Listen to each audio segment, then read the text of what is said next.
Imagine spending 15 years enslaved, forging divine weapons for the monster who slaughtered your entire family. Tang Xian, the demonic artisan, attempted his final revenge, only to be killed in a single strike. It looked like the end, until he opened his eyes again. He was sent back 16 years into the past. Now, armed with memories of the future and his enemy's own forbidden techniques, the tables have turned. This time, he won't be forging weapons for them. He's going to use them to hunt them down, one by one. Our story begins with a blacksmith, his back to us, hammering something in his forge with great force and determination. He raises the hammer once more, ready to strike another blow on the glowing metal. Then, with a swift motion, the artisan continues his work without showing any sign of fatigue. At that moment, a ghost appears and asks if he thinks he will be able to achieve his goal. The apparition continues, questioning if the young man will really go through with this whole revenge thing. The spirit then tells him to get rid of that nonsense and asks if what he feels is guilt. An irritated Tang Xian tells him to go away if he's just going to keep talking such nonsense. Unfazed, he ignores the figure and goes back to hammering the object with unshakable determination. Suddenly, a terrible memory comes to mind, showing a girl who suffered a cruel fate. Next, he remembers his homeland being destroyed and him on his knees amidst complete chaos. Another painful memory is of his father passing away in his arms during the enemy attack. Due to the shock, his hair turned white, and he screamed in pain as the rain poured down hard. Back in the present, the ghost says it's ironic for him to talk about revenge after creating weapons. With a look of contempt, the specter tells the blacksmith that this whole thing is a huge absurdity. The protagonist just closes his eyes for a moment, processing the spirit's words. But he opens them again and coldly replies that he doesn't care about his opinion. With an intense gaze, the artisan affirms that his decision hasn't changed and that he will see it through to the end. The scene changes, and we see the man holding a wooden box with an important item inside. He is the blacksmith of the blood cult and has lived for 15 years as the demonic artisan. Walking towards a temple, he thinks that the tragedy he caused with his own hands will not change. Looking at the place's sign, he decides that with his own hands, he will put an end to everything. His expression is one of pure determination, showing he is ready to end this once and for all. Then the gate opens for the demonic artisan to take his place in the great main hall. Inside, a huge ceremony is taking place, with thousands of people bowing to their lord. A man announces that demonic heaven has conquered the world and the blood cult is its master. He then introduces the one responsible for all this, the Supreme Lord, known as the Blood Demon Lord. Seated on his throne, the fearsome leader observes everything with an intimidating and powerful gaze. The announcer states that the demonic artisan will honor him by presenting the eleventh divine weapon. Tang Xian walks through the hall with the box, thinking he doesn't care if this isn't a redemption. Arriving before the throne, he finally kneels to present the item to his leader. The blacksmith gets on one knee and raises the wooden box to hand it to the man who announced him. But upon opening it, a powerful purple energy explodes, surprising everyone in the great hall. The demon lord's subordinate is shocked, not understanding what is happening right in front of him. Inside the box, he sees a small dagger glowing intensely and wonders what it is. The weapon then begins to float, and the man shouts that there's nothing in there and it's just an illusion. With a determined look, Tang Xian thinks that today all of this will finally be over. Then the dagger transforms into an energy sword and flies towards the demon lord's servant. The attack's force is so great that it creates a powerful shockwave that spreads through the place. The servant screams in despair, asking what kind of trick this is as he is hit by the energy. He looks at his torn clothes, completely confused and in disbelief of the blacksmith's power. Next, the artisan unleashes a second wave of power, even stronger than the first. With that, the energy advances rapidly towards the throne, destroying everything in its path. The blade of pure energy approaches the demon lord dangerously, who watches everything calmly. The blood cult's leader remains seated on his throne, showing no reaction to the attack. The sword finally hits its target, causing a gigantic explosion that destroys the palace. Even with the attack's success, the protagonist is in shock, seeing the result of his technique. The blood demon lord is unharmed and holds the energy blade with just 2 of his fingers. He says it's not over yet, and his hand begins to glow with a very sinister purple aura. With a simple movement, the cult leader dispels the blacksmith's technique with extreme ease. Tang Xian then channels the arts the blood demon taught him for one last attack. He is willing to burn away his entire life and energy to defeat his enemy. With his eyes glowing purple, the artisan concentrates all his power for the final blow. The young man shouts that he will take his life and unleashes a massive energy beam towards the throne. The attack hits the demon lord head-on, causing even bigger explosion than the previous one. The shockwave is so powerful that it completely destroys the hall and everything around it. One of the servants wonders in shock how that wretch managed to learn so many martial arts. After the dust settles, we see the throne completely destroyed, and the demon lord is gone. The protagonist is badly injured and falls to his knees with a serious wound on one of his legs. Spitting blood, he thinks with a smile on his face that he finally achieved his revenge. But a voice calls him amusing, and the demon lord appears behind him with a furious look. The demon lord analyzes the energy dagger, saying it has no form and cannot be felt. With an injury on his head, he praises the weapon, calling it a divine artifact worthy of its name. Tang Xian is shocked, wondering how he knew about the dagger and how he was still alive. Without giving him time for an answer, the demon lord lands a powerful punch on the protagonist's face. He then shows the real dagger and asks his faithful servant if he still doesn't understand the situation. The villain says that even for a descendant of the Tang clan, revenge is completely useless. Angrily, the artisan is grabbed by the neck and tells the demon lord to shut his filthy mouth. The cult leader laments, saying he would have kept him alive if he had any energy left, but the blacksmith tells him to spare the nonsense and curses him for all eternity. The lord then says he hopes he meets his expectations and will give him a final gift. With that, he begins to recite a strange enchantment, dark energy pouring from his mouth. The protagonist is terrified by this and asks what on earth the demon lord is doing. Suddenly, a mysterious force throws him into the air at incredible and uncontrolled speed. He screams in pain and despair as he is hurled away, unable to do anything to stop it. The cult leader doesn't stop there, preparing another powerful attack to finish the young man off for good. With a quick flick of his wrist, he launches a red energy sphere toward the artisan. The energy takes the dagger's form and flies at high speed, ready to pierce its target in the air. The blacksmith's face shows pure terror as he sees the deadly attack coming towards him with no escape. In the blink of an eye, the attack hits him squarely, causing a great amount of damage. The energy dagger pierces through his chest, and the protagonist is finally defeated by the demon lord. As his lifeless body falls, he wonders at what point everything went so terribly wrong. Sinking into the water, he reflects that he was born with a flawed dantian and never wanted to create artifacts. He then wonders if things would have been different if he had known what the future held for him. And so, the life of the cruelest divine artisan under the heavens, the demonic artisan, came to an end. After a moment of total darkness, the scene changes to a table full of food in a restaurant. Suddenly, a fist slams hard on the table, and someone shouts, getting a person's attention. A man asks if he is listening, but our protagonist is completely confused by everything. Looking around, he wonders where he is, as this place is completely unknown to him. The restaurant is very noisy and his head hurts a lot, leaving him even more lost. He is sure his breathing had stopped, but now all his senses feel incredibly vivid. The man shouts that his words aren't being heard and asks what happened with the demon. With that, he turns to leave but tells young Master Dang to get a grip on reality. But he stops and raises his hand, saying that a dog that doesn't obey needs to be taught a lesson. Then the man lands a full force punch on the protagonist's face, sending him flying sideways. Tang Xian touches his cheek, confused because he felt absolutely nothing from the blow. His attacker asks if he's woken up, and the young man recognizes the people around him. Realizing the situation, he looks behind him and sees something that leaves him completely shocked and furious. A young woman is on the floor crying, and he recognizes her as the young clan leader Seal. His eyes fill with hatred as he remembers what happened to her in the past he lived through. A terrible memory flashes in his mind, and he remembers the tragic fate the girl suffered. He then realizes he is 16 years in the past at Li Ho-sung's acceptance party. On this day, Seal was mistreated, and he couldn't do anything to protect her from that destiny. The artisan is certain that he has gone back in time to the day the tragedy happened. He wonders if he's dreaming but quickly dismisses the idea, because it doesn't matter what it is. He then approaches the girl and comforts her, saying everything will be okay and not to worry. He apologizes for not protecting her before and swears that even in a dream, things will be different. The aggressor gets angry at the scene and tries to attack again, but Tang Xian will no longer run. With a swift movement, the protagonist grabs the man's fist before the blow can land. He offers the man a chance to apologize respectfully, but the guy is in shock. The attacker shouts that he's finally gone crazy and tries to hit him with his other free hand. He insults the girl, saying she lured him in, and asks if the protagonist really wants to meet his end. Tang Xian says his sister was wise to reject that man's marriage proposal. He continues, saying that even he would reject him and that his smell is absolutely disgusting. The man becomes furious at the young man's words and tells him to shut his mouth immediately. But the artisan ignores him, asking how anyone in the world could like a person like him. Filled with hatred, the man draws his sword, ready to end the protagonist's life right there. He says the young man's nature is ugly and that he'll see if he can still talk after he's gone. With a cry of rage, the man attacks with his sword, intending to cut him down.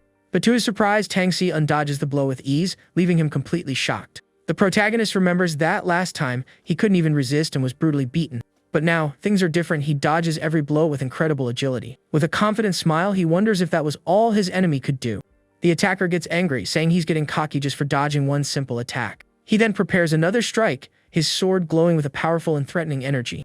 The man shouts that he won't be lucky twice and lunges at the protagonist to take him down. But he is shocked to see his attack fail, and Tang Xian asks why it's not working. The artisan blocked the sword with his scabbard, and his enemy shouts that it's impossible. Sparks fly from the impact, showing the incredible strength the protagonist used to defend himself.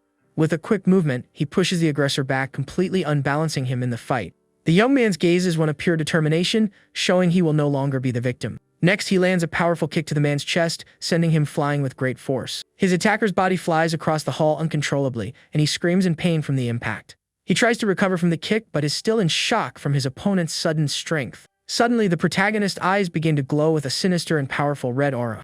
His enemy's face shows pure fear as he sees the artisan's transformation before him. Tang Si-un's gaze is cold and calculating, promising that his revenge will be terrible. Surrounded by red energy, he advances toward the man with absurd speed. He dodges another attack with his scabbard, showing far superior fighting skill. The aggressor panics and tries to defend himself, but it's too late for him to escape. With a quick and precise cut, the protagonist strikes his enemy's arm without any mercy. The man screams in pain as he clutches his injured arm, falling to his knees on the hall's floor. The artisan says it's a shame it seems to be over, because they are just getting started. His foe wonders how a nobody from the fallen Tang clan can have so much power. A memory from the past returns to his mind, showing the humiliation he suffered before his end. With a look of hatred, he affirms that he will never let this matter go again. He then slowly approaches the injured man, who yells at him not to come any closer. The protagonist says he's no hero of justice and that it's time to settle the score between them. The artisan tells his enemy to eagerly await what's coming, leaving the guy terrified. His sword now glows with red energy, and he warns that the next target is his heart. The people around are shocked, unable to believe Li Ho-sung lost the fight so easily. One of the onlookers comments in shock that the outcome seemed obvious between the disciple and the nobody. With that, the artisan places the sword at the man's neck while someone suggests the fight should stop. Scared, the other young men decide to go on ahead and run inside the establishment. The protagonist stands still, his back to us, a red aura of power emanating from his body. Suddenly, purple energy starts to glow intensely in his dantian, making him worried. A little blood trickles from his mouth, and he realizes that using his power is taking its toll. He thinks he needs to hold on, as he absolutely cannot reveal his demonic energy in this place. Looking at the man on the floor, the young man says he didn't care that he was belittled all the time, but he should have at least maintained basic human decency and not mistreated the girl. The enemy gets up furiously, telling the protagonist to disappear as fast as possible and leave him alone. With his sword glowing, Tang Si-un says he deserves a bad fate and moves in for the final attack. Red energy explodes as the artisan delivers a powerful blow to his opponent's chest. At that moment, an unknown voice echoes in the hall, asking who is causing all the commotion. A new warrior suddenly appears and blocks the protagonist's attack with his own sword. The newcomer shows his strength, managing to stop the artisan's blow without much apparent difficulty. The protagonist steps back in surprise as the man asks young Master Deng to stop the fight. Then a group of 4 warriors appears, saying they can no longer ignore the current situation. They are the personal guard unit assigned to each disciple of the dragon successor guards. Their leader, Commander Sun Yu-gon, calls him a useless wretch with a look of contempt. The young man's eyes gleam as he realizes they have been scheming since that very moment. Along with Li Ho-seung, these men would be called the worst traitors of the martial alliance. Because of their future betrayal, he decides he must eliminate all of them right here and now. The commander of the guards then asks what will happen if they don't ignore the situation. The artisan replies that Li Ho-seung is not yet an official disciple of the martial alliance. The commander is visibly surprised by this statement and doesn't know how to react. He thinks the young man is right but wonders how he knows such a specific and secret fact. The protagonist says they watched in silence as an innocent woman was being harassed. The guard points and shouts that punishment is not his to deliver, as alliance members are governed by laws. With a mocking smile, the artisan seems to not care about the rules at all. He then asks if that is the standard of the righteous path, leaving the commander speechless. With an ironic grin, the artisan says they are truly impartial and fair with people. The commander becomes furious, shouting that he has no right to dishonor the great martial alliance. He then says this is his last chance and tells the young man to kneel and apologize now. But the protagonist scoffs, asking if the commander got his position through smooth talking. Filled with hatred, the guard clenches his fists and says the young man's arrogance pierces the heavens. With no more patience, the man orders his subordinates to capture the protagonist immediately. The guards advance and the artisan notes that Commander Sun Yu-gon is at the peak master level. He realizes that besides the leader, there are 3 other first-rate warriors to face. Without wasting time, the protagonist engages in direct combat, crossing swords with one of the guards. The sound of clashing metal echoes through the hall, showing the force of the impact. With an agile movement, he dodges a blow and prepares for the next enemy attack. Another warrior attempts a surprise attack from behind, but the young man manages to dodge in time. He then ducks to avoid a horizontal slash that passes inches from his head. Surrounded, the artisan observes them calmly, waiting for the right moment to strike. His gaze is focused, analyzing every move to find an opening in their defense. Even outnumbered, he moves with fluidity, dodging all attacks perfectly. He thinks that after using the 1-point attack, he only has 2 years of internal energy left. Because of this, the protagonist decides he needs to end this battle as quickly as possible. One of the guards shouts and charges at him in a desperate attack, but the artisan leaps over the man with an impressive acrobatic move, leaving him behind. In mid-air, he lands a quick blow to the guard's neck, who has no time to react. The man falls to the floor, completely knocked out and out of the fight. Next, the protagonist unleashes a powerful energy slash against another opponent. That guard is thrown far away by the impact, and the commander is shocked by the scene. The last warrior shouts that the wretch is toying with them, and that he's just a nobody. With a determined look, the artisan holds his sword firmly, ready for the final confrontation. Terrified by the young man's power, the guard calls him a monster and backs away in fear. The commander then shouts, asking if he can't go a little easier on his men. The protagonist is surprised, unable to believe what he just heard from the guard's leader. With his eyes glowing red, the commander advances to attack the artisan personally. His blow is incredibly strong, throwing the artisan back with overwhelming force. Tang Si-un hits the wooden floor hard, which breaks from the violent impact. Lying on the ground, the protagonist faces the approaching leader of the guards, who wears a look of superiority. The man shouts, asking how a nobody like him dares to make such a mess. He then says the young man's place is on the ground, calling him a piece of third-rate warrior trash. The guard continues, asking if the blacksmith understands the price of his disobedience. But Tang Si-un complains that he's too loud and that he can't even get a little rest. He thinks that even if he has to force it, this is the best method he can use now. With his eyes glowing blue, the artisan decides he has no choice but to open his dantian. Seeing the blue energy, the commander is surprised and asks what on earth he is doing. The guard says the result won't change, and the young man replies that in the alliance, they must fight with their mouths. Surrounded by blue lightning, he tells his enemy to stop talking nonsense and come fight. With his sword glowing green, the man says that if he really wishes to meet his end, then so be it. He then leaps into the air, promising to grant the protagonist's wish and finish him. The blacksmith prepares for the attack with a serious expression as blue energy surrounds him. His eyes shine with the intensity of his power, showing his total concentration. Suddenly, the formless dagger appears, and the commander wonders in shock why it's there. The young man questions if the weapon entered his dantian when he passed away and how it's here now. The guard says it's over. No matter the reason, what matters is that the weapon is in his hands. At that moment, the two daggers fall to the floor, remaining still for an instant.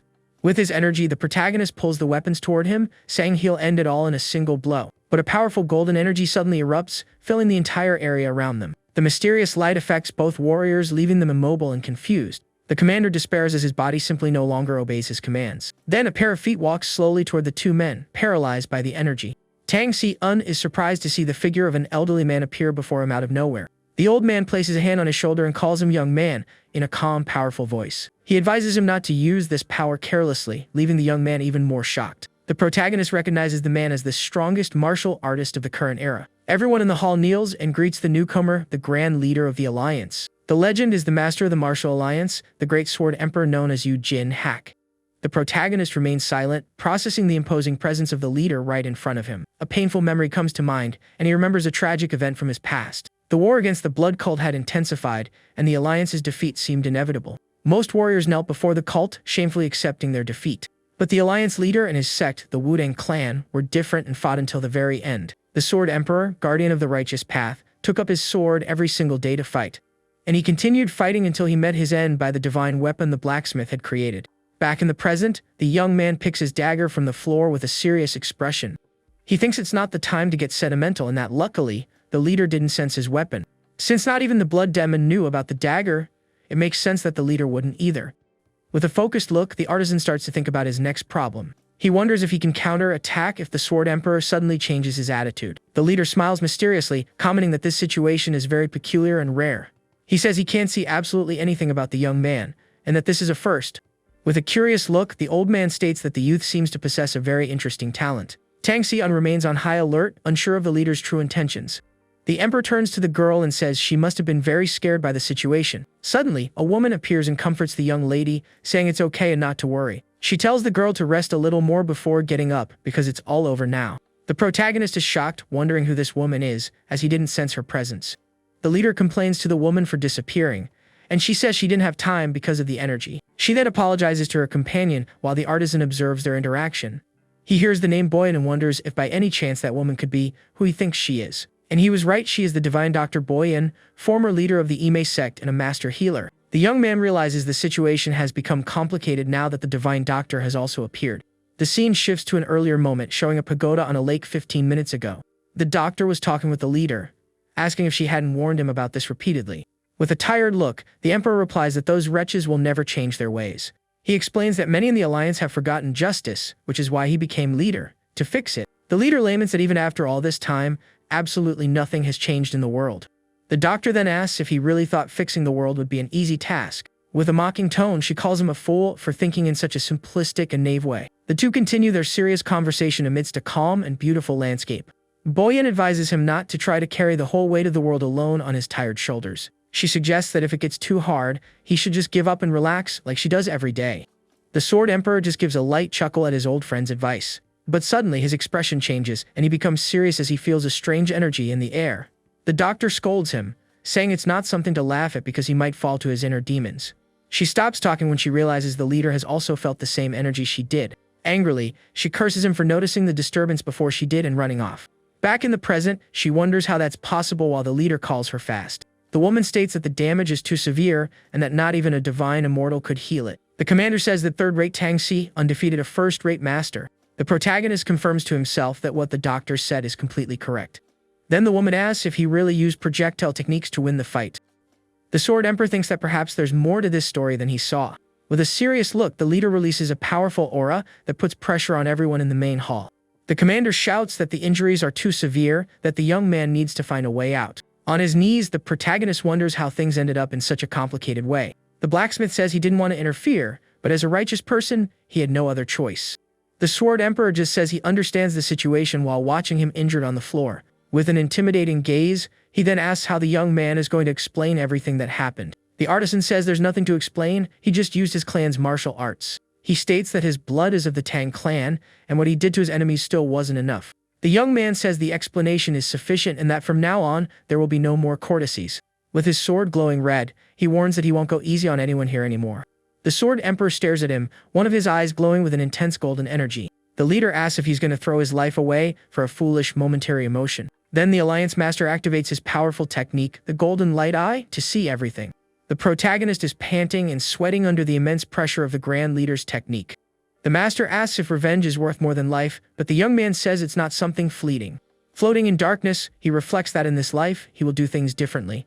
Amidst memories of destruction, he says he is simply trying to change his destiny. Then he states that he is trying to fix this broken world, little by little, with his own hands. The artisan says he will follow the same path as the leader, even if he has to burn his life away. Yu Jinhak remembers his own doubts and asks if the young man truly desires this path. Seeing the sincerity in his heart, the Sword Emperor slowly unsheathes his weapon. Tang Si is surprised, not understanding why the Alliance Master has drawn his sword. The leader then unleashes a powerful technique, and several energy swords appear around him. One of the blades hits the ground with full force, creating a shockwave that spreads out. The energy creates a huge yin and yang symbol with the two warriors at its center. The blacksmith is amazed to see that the technique contains countless taiji in a single line. He finds the technique beautiful, thinking he can learn a lot just by observing the movements.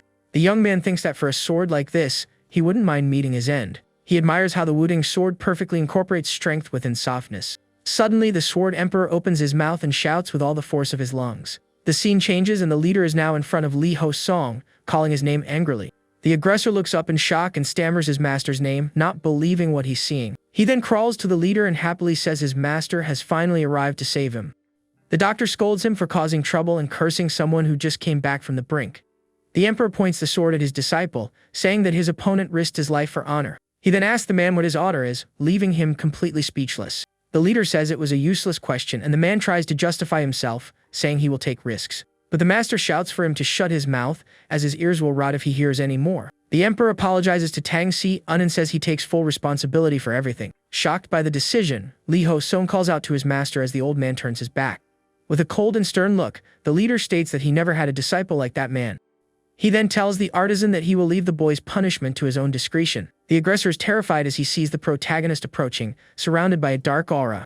Li Ho Sung shouts for him not to come closer, but the young man says that even a final rest is a luxury for him. With his fist glowing blue, the protagonist prepares to deliver a powerful blow. Then a huge wave of blue energy explodes, rushing toward the aggressor with full force. He then grabs the man by the collar, his hand still glowing intensely with power. A sphere of lightning forms in his hand, ready to cause a great amount of damage.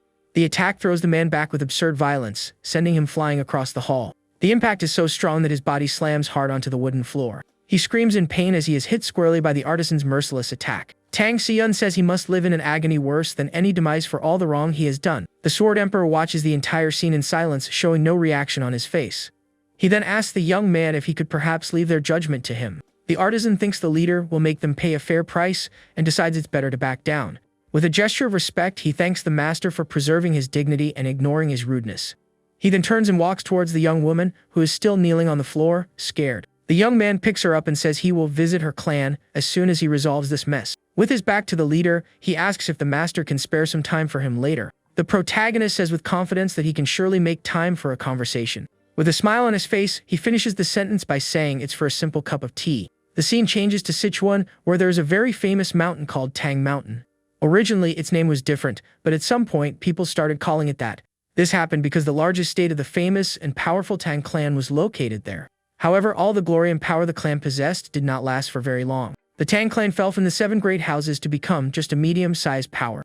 Elsewhere, a man asks a woman if she'll be alright, and she scolds him for leaving. She is Deng Si-rin, Si-un's older sister, and she calls the Blackfire Squadron for a mission. The woman says their top priority is to ensure the safety of the young clan leader. She then orders everyone to depart immediately, and an army prepares for the rescue mission. Si-rin tells everyone to prepare for the worst, but suddenly she is surprised by something. She sees a familiar figure approaching and asks if that is really young Deng Si-woon. Carrying the girl in his arms, the protagonist finally returns home and says, "I'm back." The young woman hugs the protagonist tightly, seeking some comfort from him. But the young man asks, confused, where everyone was going in such a hurry. Back in his quarters, he opens a box that has a portrait inside. The images of the Blood Demon Lord, and the artisan remembers his enemy. Tang Si-un thinks to himself that he really did manage to go back in time. He then recalls the villain's last words, who said he would see him again. The blacksmith wonders if his return was the Demon Lord's plan all along. With his face shadowed in anger, he becomes thoughtful about the whole situation. But he swears he will make the demon regret whatever plan he has. With a determined look, the young man affirms that this new life will be very different. He then goes to a bookshelf and takes an important book for his training. Carefully, the protagonist removes the ancient book from its place on the shelf. The book is on the metal circulation technique, a blacksmithing skill. His gaze is one of pure concentration as he prepares for what comes next. He looks at a puddle on the floor and wonders if it's a remnant from before. Suddenly, the young man starts to spit a dark liquid, feeling intense pain in his body. He realizes that circulating energy through meditation is a complete failure for him. The technique was meant to help with forging and has the bonus of enhanced body regeneration, but its efficiency for accumulating energy is terrible, and his body sees it as a poison. Having no other choice, the artisan says he can only move forward with this. However, it was this technique that gave him the ability to create the divine artifacts. And the demon's art he learned for revenge taught him a new solution. The young man then sits on the floor to begin his training and focus his energy. He thinks that his deformed Danshin, a curse, could not be removed before. Because of that, the situation now is the same as before he returned in time. But he begins to practice the technique with more intensity and great determination. The artisan states that this time, he will progress much faster than before. Time passes and day turns to night as the young man continues his training. The full moon illuminates the Tang clan, showing that night has finally arrived. He finishes his training and says his meridians and his Danshin are now connected. Sitting in a lotus position, he feels that his energy has finally stabilized completely. With this, his metal circulation technique is at 50% mastery, and the other at 10%. Both techniques use the upper Danshin and innate energy to function correctly. While the circulation technique recovers energy, the other increases its total amount. He thinks that no one would believe he could perform such an incredible feat. With a confident smile, the young man affirms that he can use his innate energy freely now. He then closes his eyes for a moment to concentrate on something else very important. The artisan thinks that since he blocked his energy, even the scent escapes, and decides to change clothes. Getting up from the floor, he remembers something and begins to walk calmly around the room. Looking at the formless dagger, he wonders why it decided to come back with him. Suddenly, the young man hears a noise and becomes alert for any potential danger. At his room's door, a young boy peeks at him with a fearful and nervous expression. The boy apologizes, saying the clan leader has summoned him to the Hall of 1,000 Rains. The youth says it's urgent, but the protagonist replies that it was about time he was called. He then approaches and asks if the boy's name is Jang Il, leaving him very surprised. The boy confirms, wondering how the young clan leader could possibly know his name. With a gentle smile, the artisan says it's very good to see him again after so long. He then walks through the clan's corridors with a serious and determined expression on his face. Arriving at his destination, he stops in front of the great main hall known as 1,000 Rains. From inside, he can hear a heated argument and someone shouting in anger. Without hesitation, the protagonist opens the hall door and enters the meeting of the clan elders. Inside, he sees all the leaders and elders seated at a long wooden table in the center. One of the older men glares at him with a look of pure contempt and anger. The young man walks calmly towards the table, unintimidated by the elder's presence. Suddenly, a painful memory comes to mind and he recalls a tragic event. He remembers the moment he was severely injured and on the brink of a terrible fate. The protagonist continues walking as the memory of his suffering flashes through his head. Another terrible memory is of his father passing tragically in his helpless arms. But now he is back, positioning himself before everyone with an aura of power. With a formal gesture, he introduces himself as the young leader of the clan, the great Deng Si-woon. A memory of his terrible past haunts him, showing his pain and suffering. But now, in the present, he gives a formal greeting to the clan elders. With a serious look, he states that he came on the order of the Tang clan leader. The clan leader, Dang Mu Yao, then tells him to rise in a firm voice. The protagonist obeys the command and slowly stands up to face everyone. The elders whisper among themselves, wondering how he can be so confident. He then turns his head and says that the Tang clan is in a poisoned state. The young man says the discussion was going well, and that because of 2 poisons they can continue. One of the men then raises his hand, saying he will continue the conversation. He is Dang Ho Yel, the head of the Manhwa escort agency, an important man. He believes the young leader knows the gravity of the incident he caused. For the good of the clan, he begs the young man to go to the Martial Alliance's hall. Unfazed, the protagonist calls him by name, identifying him as the first poison. A sinister image shows that everything the man has built is based on pure greed. With an imposing posture, the protagonist stands firm in his position. He then vows to take everything from the man without fail. A memory of the past, now the future, comes to mind with a conversation. His uncle just replies that it's exactly as he said without giving more details. A desperate young Sion asks if he doesn't know what will happen to the clan, but his uncle coldly replies that's exactly why he's leaving. In disbelief, the young man is shocked by his uncle's betrayal. The man says the youth doesn't understand and that he has waited for this day for a long time. The revelation leaves the young man completely shocked and speechless. With a wicked smile, he reveals that now the Tang clan will be all his. Back in the present, he thinks that if he hadn't reached 50% mastery and gained the talent for creating artifacts, the clan would have been financially destroyed. Suddenly, another elder stands up and calls out to the escort chief angrily. He is Dang Jun, the master of the medicine hall, and he reprimands him for his lack of respect. He says that no one who went to the law enforcement hall ever returned unscathed. The man pretends to have a heavy heart but seems to have a plan in mind. A memory of his terrible past haunts him, showing his pain and suffering. But now, in the present, he gives a formal greeting to the clan elders. With a serious look, he states that he came on the order of the Tang clan leader.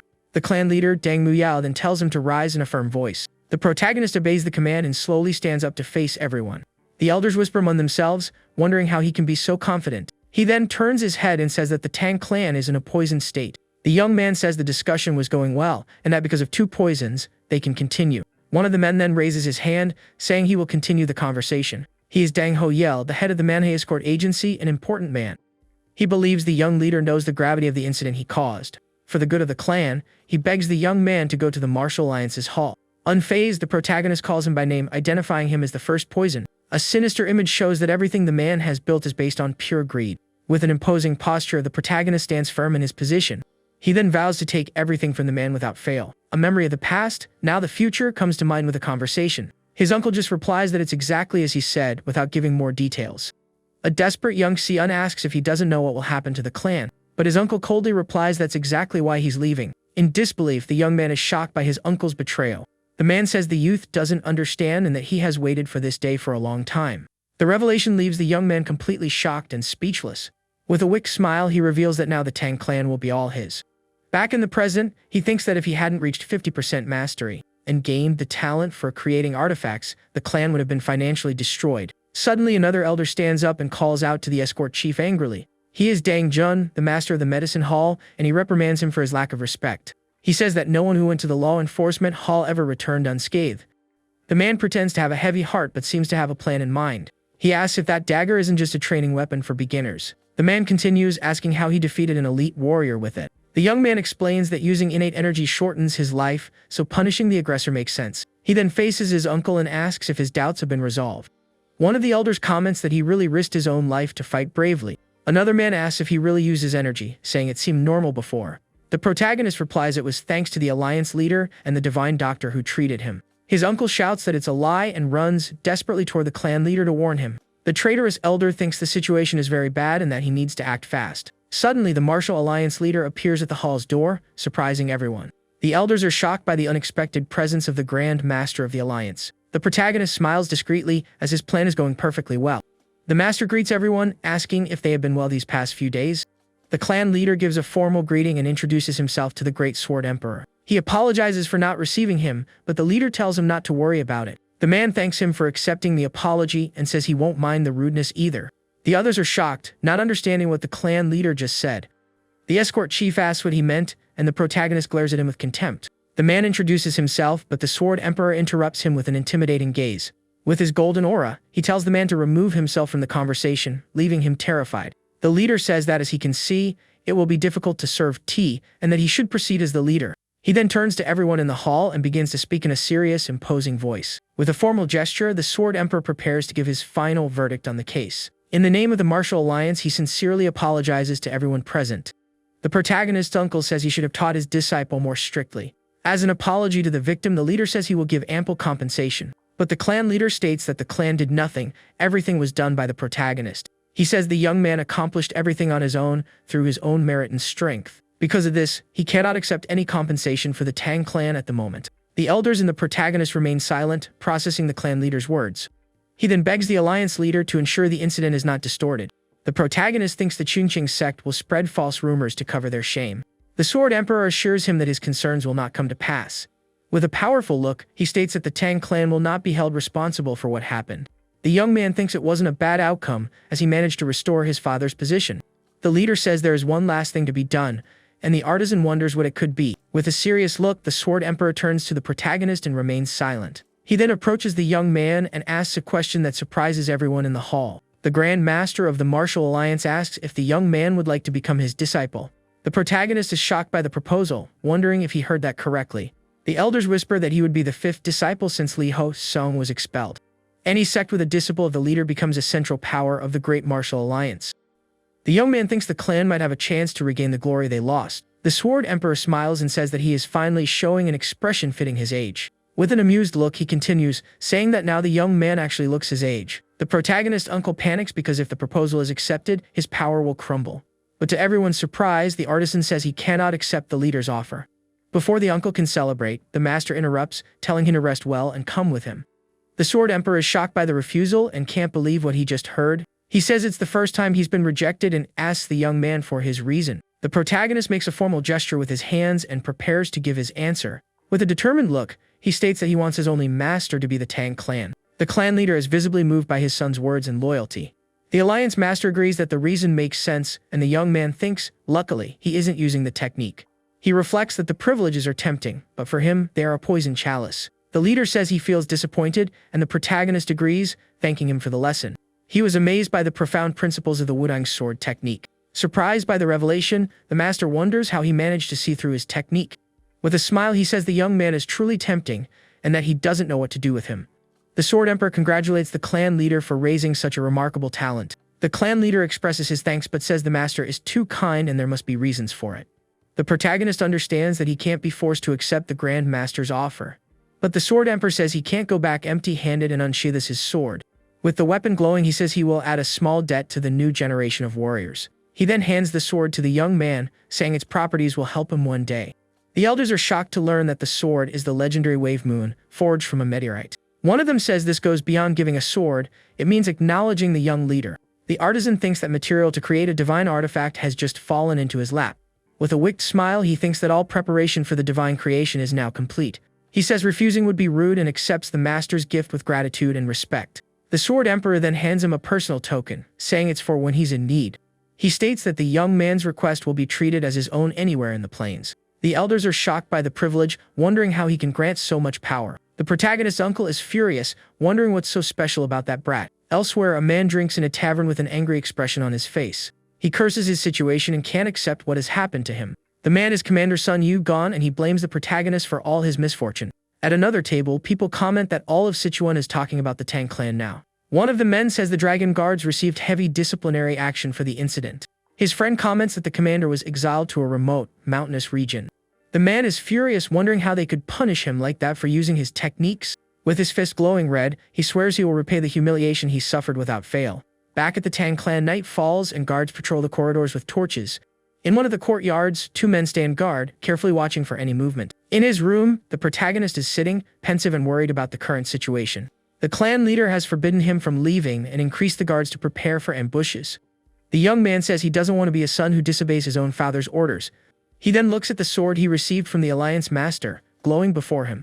But he thinks he can't just stand around wasting time like this. With the sword in hand, the protagonist stands up, determined to act and change his fate. With a confident smile, he admires the shining sword in his hands, ready for action. He then says to himself that it's time to go and leaps nimbly from the roof. On the other side, a guard is watching attentively but notices a strange movement in the distance.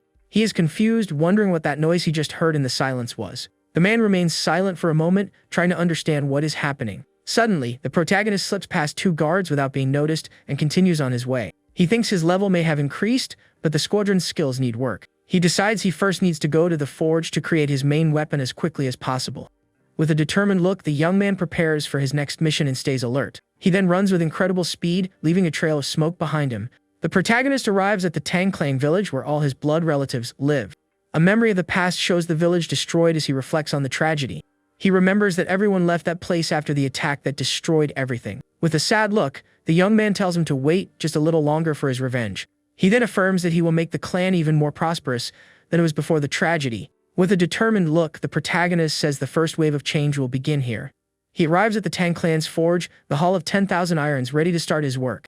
The young man thinks he needs permission to enter, but that no one should be there now. But when he tries to open the door, he finds it's locked from the inside and is surprised. Suddenly, a voice asks what brings him there so late, leaving him completely shocked. He introduces himself to the master of the hall, thinking he's found the one person he wanted to avoid most.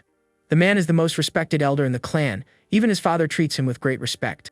He is a central member of the Tang clan who doesn't even have the family surname. The master of all the clan's blacksmiths and the owner of the Hall of 10,000 Irons. His name is Guyong Yan, and he is known as the black-handed artisan, a master blacksmith. He dedicated himself to the clan because of his connection with the former leader, Dang Yu Tae. The protagonist vividly remembers the day the escort agency became independent. The man who was dedicated to creating divine swords left the clan along with Dang Ho, Yahello. He remembers the master blacksmith looking at him with resentment before turning his back. The young man remains silent for a moment, processing the painful memory from his past. He thinks he doesn't know why the master felt resentment towards him back then. The young man apologizes for disturbing the master blacksmith so late at night. He explains that an urgent idea came to mind and he came to put it into practice. With his arms crossed, the master just tells him to do what he came for. Surprised by the response, the protagonist asks if he heard the man correctly.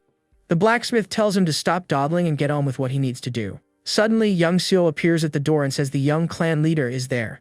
She approaches and thanks him for everything he did for her last time. The girl's expression turns sad for a moment, remembering what happened to her. But the protagonist comforts her, saying he's relieved that she is alive and well. The master mentions that the clan leader has forbidden him from leaving for 7 days and 7 nights. He then tells the two of them to leave and not disturb the young man who is being punished. The artisan thinks the master is letting him use his equipment for training. The blacksmith calls out to him, and the young man turns to hear what the master has to say. The man is silent for a moment with a thoughtful and slightly curious look. But he just says to forget it and turns to leave with young Seo by his side. The protagonist is confused by the master blacksmith's strange attitude at that moment. He then decides to put it aside for now and focus on his main goal. With the forge door open, he enters the workshop with a serious expression. He says he can't miss this rare opportunity and prepares for the hard work ahead. The young man thinks there's a saying that for a master, weapons are just a means to an end. But he thinks that's complete nonsense and doesn't agree with the phrase at all. Because in this world, there are divine artifacts that transcend even martial arts. He looks at one of the swords and says it's pathetic that it's considered medium grade. The protagonist picks up a large forging hammer and prepares to start his work. He analyzes the weapon and says the master deserves his title, but it's still insufficient. Looking at the other weapons, he realizes the skill level is still not ideal. He reflects that even without the 10 divine artifacts, the blood cult has many weapons. Although not as good as the 10 demonic ones, they are even more terrible and cruel. To destroy the divine artifacts, he needs weapons that are equal or superior to them. He puts on his gloves, saying he normally wouldn't use them for common forging. With a heavy stomp, he activates a mechanism that increases the fire's intensity. The young man thinks that what he's about to do is no ordinary forging. He then places the sword into the intense fire to begin shaping the metal. With a concentrated look, he watches the process with great attention to detail. His eyes glow with the intensity of the moment as he prepares for the work. He remembers when his joy was short, lived with the invasion of the blood cult. The young man recalls waking up confused, not knowing where he was in the midst of chaos. He remembers walking through the rubble of his home, completely destroyed by the attack. And the image of his despair at seeing the destruction haunts him to this day. With his teeth clenched in anger, he remembers the pain he felt that day. He wonders if he's alive as he looks at the scene of destruction around him. Then he questions why he was the only one who survived that terrible tragedy. He remembers meeting the demon lord, who called him a creator of artifacts. The villain says it seems he has mastered a legendary technique from the clan's founder. In chains, the protagonist vows to take the demon lord's life at any cost. He screams in pain and anger while being tormented by the leader of the blood cult. The young man is shocked to see his own distorted reflection in the sword's metal. He is thrown into the air by the chains, feeling unbearable pain in his body. The demon lord then orders him to forge his sword so that he may live. But the artisan tells him to go to a bad place and refuses to obey the villain's order. The leader of the blood cult just sticks the sword into the ground with force and power. He then asks if the young man doesn't care if his remaining relatives meet their end. The villain taunts him, saying he doesn't care if he believes his words or not. He states that unifying the martial world is just a matter of time for him. The demon lord threatens him, saying that next time he will throw pieces of his relatives.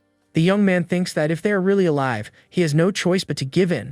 With his fist clenched in hatred, he reflects that if that's the case, he'd rather do whatever it takes. With a defeated expression, he finally agrees to forge the sword for the villain. The demon lord says that artifacts are created based on the target's martial arts. The villain says that if he still wants the sword, he must share his martial arts. Thus were born the 10 demonic weapons and the cruelest artisan, the demonic artisan. He swears he will make the blade of vengeance flourish and learn 10 martial arts in 15 years. Back in the present, he thinks that melting meteorite iron with this forge is impossible. But with the power of his techniques, he is sure he can melt the metal. The sword's metal finally melts, turning into a pool of glowing liquid on the floor. He then picks up a large wooden hammer, ready to begin forging his new weapon. With a quick and precise movement, the protagonist begins to hammer the molten metal. Next, he dips the blade into a bucket of water to cool the hot metal. He thinks of creating something that can both block and cut everything perfectly. The image of the blood-soaked demon empress Seosu Rin appears in his mind. He remembers that the celestial silk had 9 leaves, but he could only make one due to a lack of material. But the artisan says that doesn't matter, and a single leaf of silk floats in his hand. With a focused look, he thinks that what he wants to create is not the celestial silk.